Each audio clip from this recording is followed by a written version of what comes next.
settled down now? Good morning. Good evening.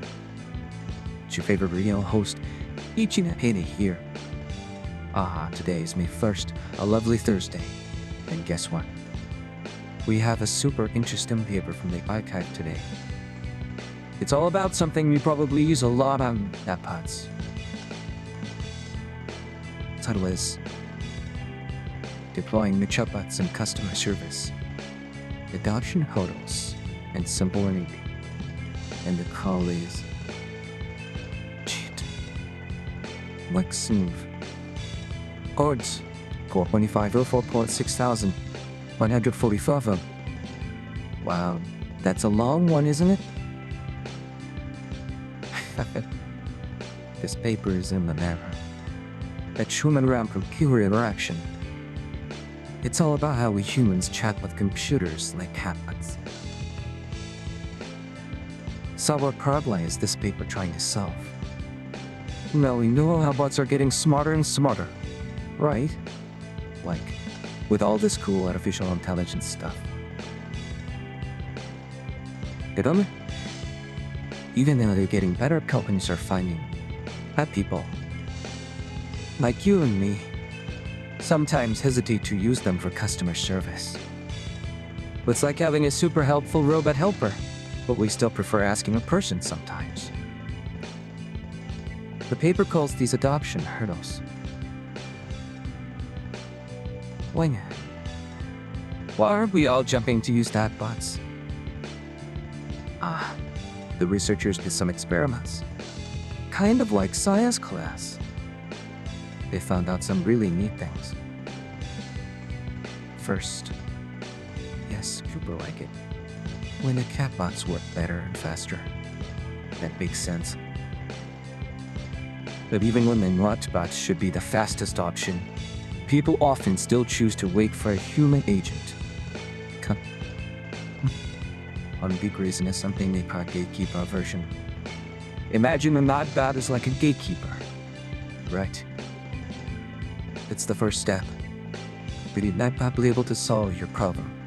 It might have to pass you along to a human expert anyway. People seem to really dislike this process, this uncertainty of maybe having to talk to two different helpers, one after another. They'd rather just wait a bit longer for the human who can definitely fix it in one go. It's like I'm preferring one continuous step instead of a broken up multi-step process. Even if the multi-step way might be faster sometimes. And there's another little hurdle called algorithm aversion. Sometimes people are just a bit wary of algorithms, maybe because they've seen them make mistakes. The paper says this feeling in action will make the gatekeeper aversion even stronger. Especially when the problem is serious, or the waiting times are mighty long. But don't worry, the paper also found some simple ways to help, like remedies. One way is to be more transparent. Like telling customers exactly what the Chatbot is good at and what it can't handle. Honesty is the best policy, right? Another way is to just tell people the average waiting time for both the new and agent. This long mesh helps people focus on the time they could save. And I'm making sure that if the Chatbot does fail, the customer gets to talk to a human really quickly afterwards. That helps too. So, how does this connect to our everyday lives? Let's think of some examples. One website and app design use. Think about when you visit a website and a chat window pops up. This research tells designers it's super important to be clear. Maybe the chat window should say, "We can help with simple questions of order status, but for complex issues, you'll need an agent." Or it could show estimate with times right away. Chatbot instant. Agent effect memory. This makes the experience less frustrating, right? It's like having clear signs in a big building.